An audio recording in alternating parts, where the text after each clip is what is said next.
This is the final game of the day and the last chance to pick up points. I know me and you and even Alden, Prodigy Analytics, is making a list of who needs a good game here, no matter where you're at on the leaderboard. And it's series points leaderboard placings 51st through 55. Emil and Forzen, Demas, Serene, Prism, Casper Nochovich, and then Pablo and Bevies, and even include Giras and Chari in there. They all need decent games here today in the very last game if they want that upper bracket berth. They are so close. They just need to now get across that finish line. And it can all come down to that early game contestation. We saw Red Line Rig being a popular drop. The whole southern side of the map incredibly contested. And for Haijo and Kaido, they are gliding right on in, trying to maximize the speed at which they get to their drop spot. You can see I was looking for them. QNDX Phantom as well. Looking like they have pretty even drops. QNDX Phantom are lower, so if they actually make it all the way, they might just be able to pick up a weapon quicker, but I don't know. I think QNDX wins the drop. It really just depends where these weapons spawn. Yeah, what's the ground loot? It looks like he at least found something. Starts to fire off a couple shots. Really not finding any success so far. Phantom, he's able to get some good loot right here in terms of shields. It's all really up to him and QNDX, because on the other side, they got the slurp truck, but they used it just a little bit wrong. You see Haijo doesn't have full shields. That's forcing him to pop the cola a little early. 10th place right now for Haijo and Kaido. And it could all end with this one fight. Remember last time it took too long, the third party came through. So they have to have that in mind. If they want to fight this out, they need to finish it quickly. Quick replay of what happened. Cammy and Seti, both players taken out off spawn. All they needed though was top 35 to qualify to the upper bracket. Going into this match, they were already in that qualifying range in 15th, so they should be good to go. But here it is, QNDX Phantom now. Initial shots connecting, but no knocks yet. Yeah, he has to be careful, though. Get caught off guard. Both of them try to jump into the box. It's exactly what they're trying to do on the other side. But QNDX has a last stand. Get the knock on the one. Fortunately, Phantom forced to reload, but his teammate is there. And they end that fight quick. Much quicker than in that last game when we saw the third party start to rotate in. For 9 now. Looking to see what he can do to recuperate his HP. Della is incredibly healthy. As for 9's actually going to back up to a cactus. Quick refresh on some shields, then right back into the action. Ju is completely cracked here. No shields to work with. Asa now trying to cover for him, as he needs to connect a big shot here. Has to put in the work if he wants to come out on top in this battle. Della, one big shot away from getting knocked, but his Asa's cracked as well. Ju hidden in the cone. For 9 doesn't know. This could be huge if he can land a shot here. Ju just has to take the right moment to strike, and he does it, but he only does 25 damage. 4 shield left on for 9, but Della has been knocked, so it's a 2 versus 1. Hey, that's not only patience, but that's full trust in your teammate to run around scrambling in a 1v2 situation. And now this is where vital seconds, you're probably counting in your head. 1, 2, 3, up until you hit that 10 seconds when the revive is going to go off, and that's why they're knocking on the door. And he doesn't give up on the play, and Ju and Asa take him down. That's their 3rd elimination so far of this game. Great way to finish off that engagement. I wasn't quite sure who was going to end up taking it, but bit of a back and forth to finish it off. We can see what a turnaround fadeaway shot from Asa. And for 9 just let it happen. He heard the wall getting broken, probably had like half a second left to pick up his duo partner and said, you know what? It is what it is. Giraz Chari now, 2 elims as well. And their team, when you kind of look at the leaderboard and you're trying to figure out where they're at, they are definitely on pace, but Malibuka Mustache contested yet again, but it's going to be a trade. Turtle down, Mustache follows, but Malibuka with ease is able to get that elimination. So the continued battles at Red Line Rig, and this is why I said this is valuable practice for Malibuka and Mustache. If you think that just because you won a major, you're going to uncontested the POI every single time, I feel like you might have another thing coming. It's something that we saw in almost every season so far when it came to strong POIs. Back to Cringe now and Volko. Cringe is getting a little stuck in his builds here. Can't read the newspaper for too long, Cringe. 20 HP left. As Volko's looking for another angle to see if he can save his duo partner. The shot comes through, and one player gets knocked out. His teammate was knocked down as well, actually. So it is going to be both eliminations for Cringe and Volko, maintaining that #1 spot. For Strokey going to get knocked, though. Teeny Chap now continuing as the aggressors. It's a little unorthodox. Usually they make their way towards the forecast tower at this stage of the game, all the way from Nitrodrome. But they're figuring out, hey, if we want to take that first place spot, we might have to get a little bit aggressive as Teeny in the 1v1 against Roban. Make short work of him, and it was actually both of the eliminations he gets credit for as Fast Strokey falls as well. Great way to close this off. You can see, little, like his outfit combo. Looks like he's in the wrong game mode. I'd see him in Fortnite Festival with that, but I mean, FNCS works too. Pablo, no duo partner up right now. Going to be forced to play a bit of the safe route here. Malabuka as well had to pick up Murstache in Redline Rig, so I'm curious to see if he's deciding to do it in the POI, knowing that there are some solos and potentially duos surrounding him, or if he's going to kind of wait it out and take the safer route. Yeah, I feel like it's just kind of just safe. Just wait it out. You may think it's kind of safe, but especially because of all the cactuses, the nitros, the amount of brick, and the nitro rings that you can gather on this side of the map, you do see a lot of teams stagger themselves out, whether they're in the zone or not. So probably just making sure that it is clear as can be, and maybe even waiting to where he goes towards Brutal Beachhead, where there might be just a little bit more loot for when he does get bevies back into the game. It's just options, flexibility. That's what you have to have here in the finals. Yeah, I mean, good news. It's second zone. Just found another med kit. Little surprise, as now they have a lot of time. Another one I think I just saw. 4 med kits. Teeny now continuing non-stop action for this duo, looking for their 5th elimination. Is this a... Yeah, it's a 2 versus 2. Both players are still up. Vidil and Reason are the opponents here, but you gotta be careful. Chap and Teeny both going down to the hands of Vidil and Reason. Yeah, nice little win right there for them. Because coming in today, they weren't safe. They were not safe in terms of an upper bracket. They needed a top 33 today to have that one solidified, but with one fight to the next, nothing slowing down, or at least not just yet. And it seems like so far in this game, Pleasant Piazza has been so busy. The in and surrounding lands from one fight to the next, whether you landed there or not.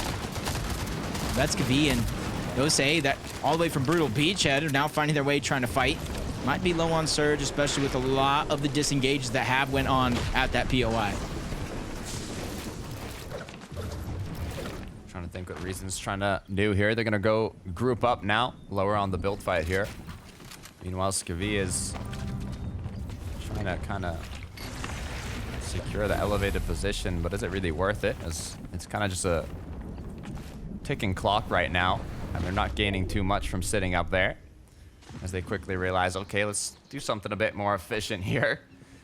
As we take a look at Seb, this is the duo that is fighting for first place in their qualification spot to the upper bracket of the semifinals. They have one elimination off the start, but they are at the corner of the map now, so they're gonna have to rotate back in. They have launch pads on the surrounding mountains here, so they do have rotates in if they combine the Flowberry Fizz. But I believe that Cringe and Volko have been doing quite well this match, so it's gonna be difficult for them to take that #1 spot. I won't lie, watching them kind of rotate in. When they found that med kit at the bottom, I was just a sigh of relief, even for me, especially with how well games been going. They win that fight, and then they go down to the Storm. That would have been the worst thing to possibly happen. But luckily, they not only find the med kit, they have the launch pad and the Fizz that you were talking about. As a tune back into Pablo.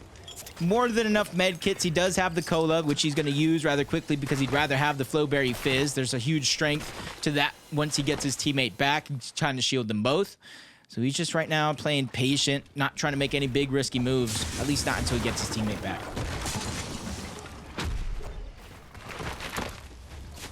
Nate and Slovey looking like they're on the pursuit. I don't think this pursuit's gonna last too much longer. As just one more shot is needed to connect. I'm not even sure if they're gonna be the ones that get this elimination. Hidden in the box. What do you do here, Jacob? You go. He's a How solo. do you win this 2v1? You just go straight in, head first, like a magnet on a fridge. Look, they just stuck the magnet on the fridge, put his report card right there with it. It's like your only real option, because if you look at the surrounding lands, if they continue to chase, if he ran towards Reckless Railways, it just becomes a riskier and riskier elimination. If you go towards the north, you can kind of follow him. So you just kind of want to end it as quick as possible, because he was missing a huge chunk of HP as well. This is what I'm worried Back about. at. Yeah. Seb's down. Why do I only see one? Why do I only see one player, Jacob? It's scaring me a little bit. It was Seb was taken down somewhere. I assume, my biggest assumption is because Emil stopped to use the med kit when Seb kept moving up the side of that mountain, right? So he used the launch pad, probably got taken down on the way there. Emil had no choice, use the launch pad, go back to where we started, and let's try this again. Round 2. At least they have one. You can see Cringe and Volkor are still up and strong at 204 points. You can see that as the cutoff right now, but it's going to increase greatly, especially if they're able to make it to the late game. And it looks like this is going to be a hard match to come back from. I mean, still being in the zone, now forced to kind of scavenge what you can in terms of loot, materials, consumables, everything you really need to play out this mid game. I don't think they even have too much damage. I mean, one elimination's all right, but with how strong Storm Surge has been. I mean, to be fair, 55 players up. It is lower than the previous matches. This game's definitely more aggressive overall, so it might not even be too much of a factor. So hopefully that could be enough to get them a solid end game. Yeah, that's actually a good point to kind of note that, because at 55 right now, Storm Surge wouldn't activate until the next zone, Zone 6, where it needs to get down to just 50 people and 5 players going down, which means there could be a lot of stalemates, a lot of patience for players trying to out-heal it, but Prism, his duo, gets caught off guard. Casper, he goes down to QNDX and Phantom here in this last game. It just kind of leaves it all for nothing, but there's a couple reboot vans over here in this direction. If he can get the luck, then maybe the zone pulls away from Reckless Railways. Everybody having to rotate out. That's going to be his biggest opportunity for Hope. Casper thought he was a ghost that couldn't be found, but unfortunately, QNDX and Phantom did catch him slacking a little bit there. Now Prism might be wondering, do they know that's where his duo is? As now it's a solo. However, with the amount of players you can see in the surrounding area, it might not even be worth it to fight a solo, especially with full HP. It's just going to cause the focus to be on you. Going to use a lot of shields, a lot of mats. Just take the W from the loot you got from that solo. And kind of wait it out here, especially like we said, Surge most likely won't be much of an issue, so the waiting game kind of begins in this area as the clock keeps ticking. Yeah, and you see everybody now making their way. Reckless Railways getting just more and more crowded each second that does pass. It's one of the few safe spots in towards the zone. It's Cridge and Valko. They have very, very uncontested spot of the map. The biggest contest is going to be on top of Rift Island, and that's why they're just hunting for shots in some of these bushes. Hopefully they're not low on Surge, because with there being very few people on that outside, they're not going to just easily get it. They're going to have to go on the hunt, as iFrozi ends up in the same box as Nate. Takes him down. 2 great shots with the Gatekeeper, but they're still knocking on the door. That slow Vay is trying to get revenge, but luckily for iFrozi, he does have a duo there to alleviate the pressure and get that second elimination for the squad wipe. Nice way to finish it off. The battle for the Rift Island came to a nice close for Starkus and iFrozi, as now they kind of get a bit more freedom on deciding how they want to play out the rest of this match.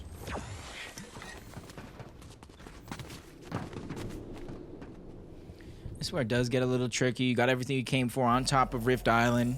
You could farm up some materials, but it really all depends on where you're at the leaderboard and what you need to finish in order to get that upper bracket. That kind of dictates a lot of the rotations. Probably rotating parallel to Jew. It does look like they probably all spotted this loot on the other side. That's a good amount of loot. That is a good find right there. You get that mythic AR, deal a lot of damage. Wasn't sure if he actually picked up the medallion or not, but either way, this is still a big win. Not bad at all. I mean, I'll take that any day of the week. Let's see how it actually came to be here. Shot from the bush. 2 clean connections. Patience was key there.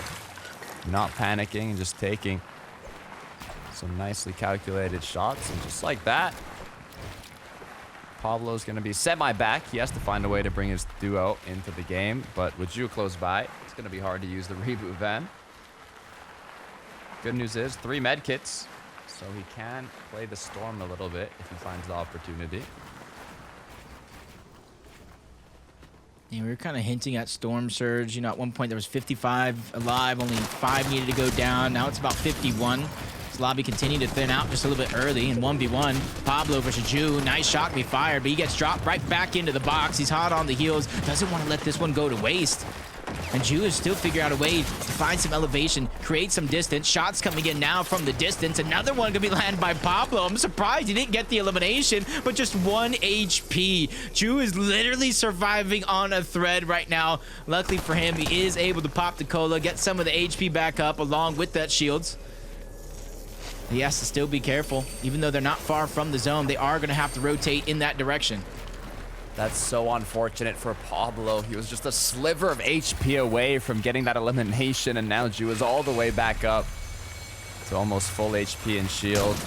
Both players in zone into an even match once again. But with that 93 shot connected, the advantage is back to Pablo, but he's got to be careful. One slip up is all it takes. Drop to 37 HP. No shield to work with anymore.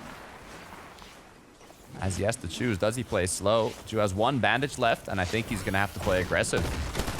Either that or just completely disengage. And he has to go quick right now because we keep talking about time is ticking. Nitro splashes out. Yeah, he has to make a run for it, but instead he's just trying to run into the box.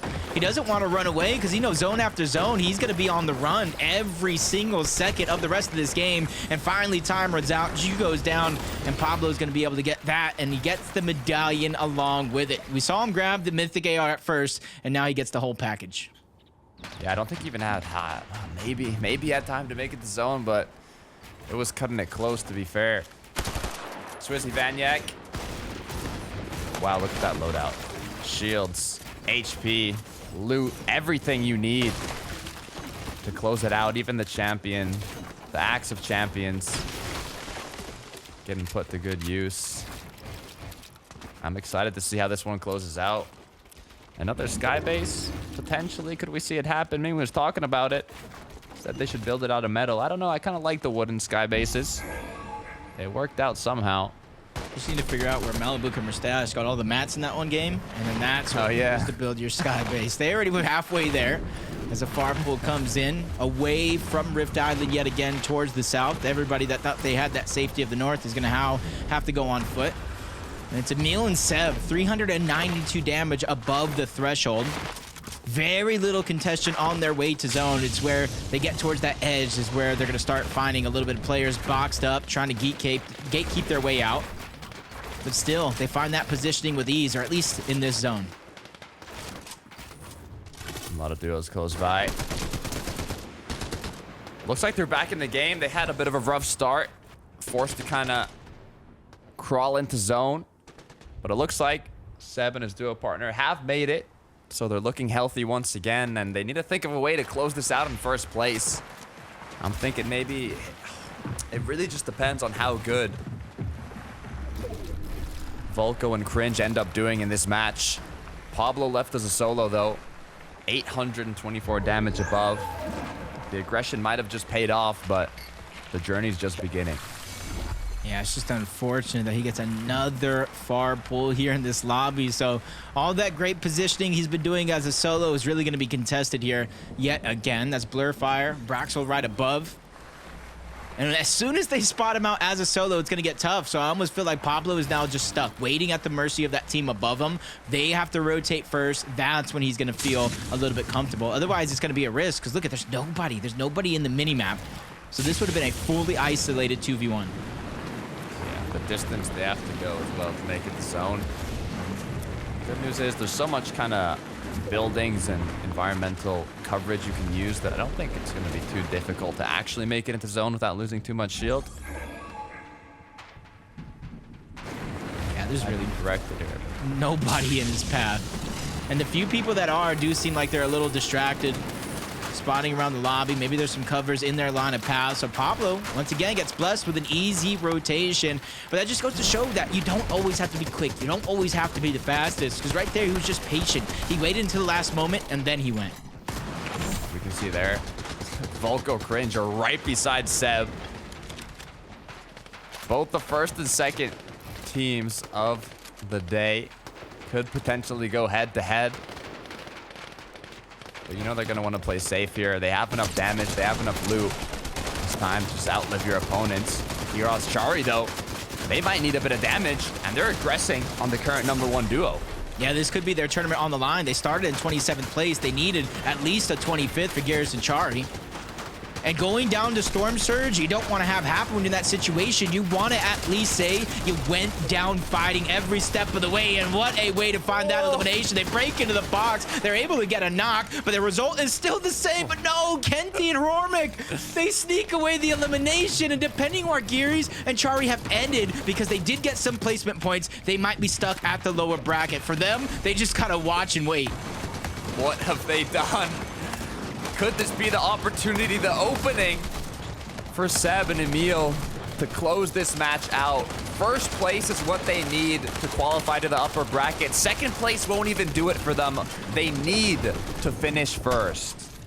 So basically all or nothing, and hey, may not be the best odds, but it really shows what you're made of as a player when everything, your pressure is on. To try to have a good performance here, but at least they have that lower bracket secured. But nobody wants to go through one of the hardest roads to get there, starting in lower bracket round 1, having to get top placement after top placement after top placement just to have a chance at the grand finals. As their rotation is on, they immediately get shielded. It is gone just like that. But luckily for them, they found a place to stagger and try to get healthy. Volko and Cringe ended at 214 points. That is the current cutoff for first place. Emil and Seb cannot go down here if they want to qualify to the upper bracket. Just 14 HP left with 4 floppers in the inventory. Quick recuperation of HP. Swizzy, though, is going to be the aggressor. One shot is all it takes to connect here, but the pressure from the backside is making it difficult as Emil now has a bit of time to heal up, a bit of time to recuperate, and potentially claim that #1 spot. Hey, if we're watching here after today and they get into the upper brackets, it's moments like this for Seb and Emil, surviving the onslaught from Swizzy and Vanyak. And remember, they had nitro splashes. They had the nitro medallion as well. They were just getting rejected because of those nerfs. You saw them bouncing off of the wall like they were playing handball in school. So it's interesting to see if they can continue to survive down low, because Swizzy and Vanyak are ready to get those eliminations at a moment's notice. But from smooth sailing in the clouds, Vidil, Reason, they're looking down. They needed the bare minimum here, top 33 to get their upper bracket. They're well within that range, and now with their eyes on the prize, if they solidify that game, they will have it secured. So many Titanic duos beside each other on this rotate. Swizzy and Vanyak looking for opportunities to take shots here. Seb right below them, getting closer and closer to that 214 points that they so desperately need. With 255 above, they're gonna play edge here.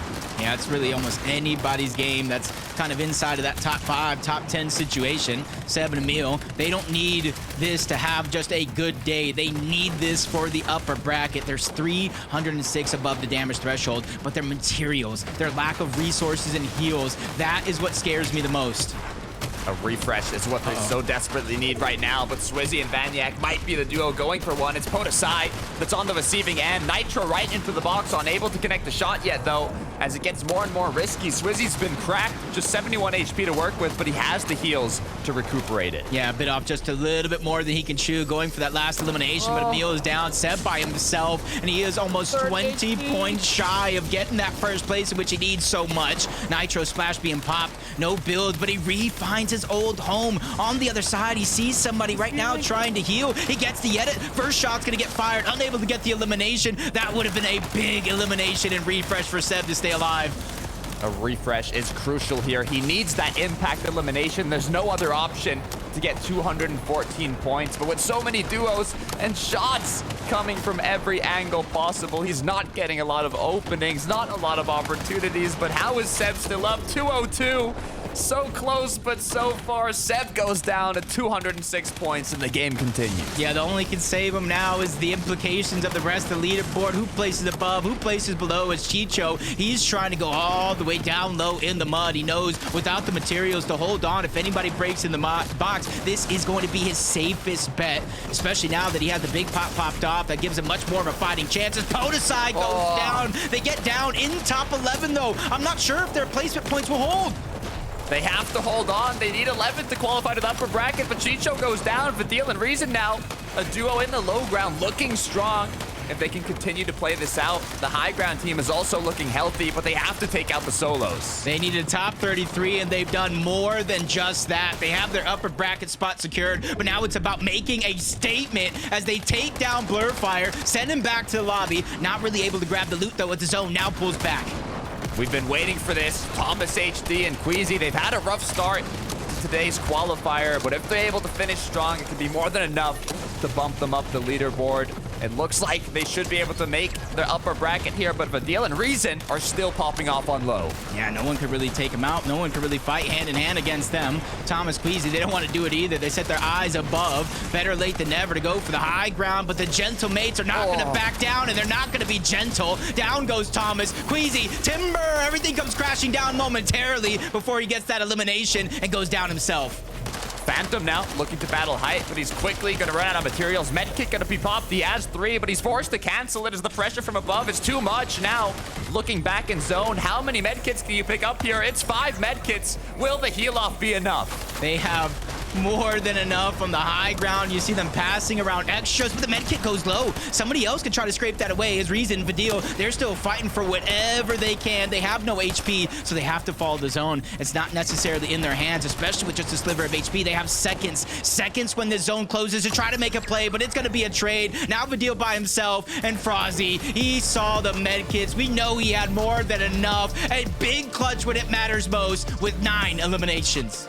What a way to look back into the zone, find the medkits, find the heals, and find everything you need to close out the match.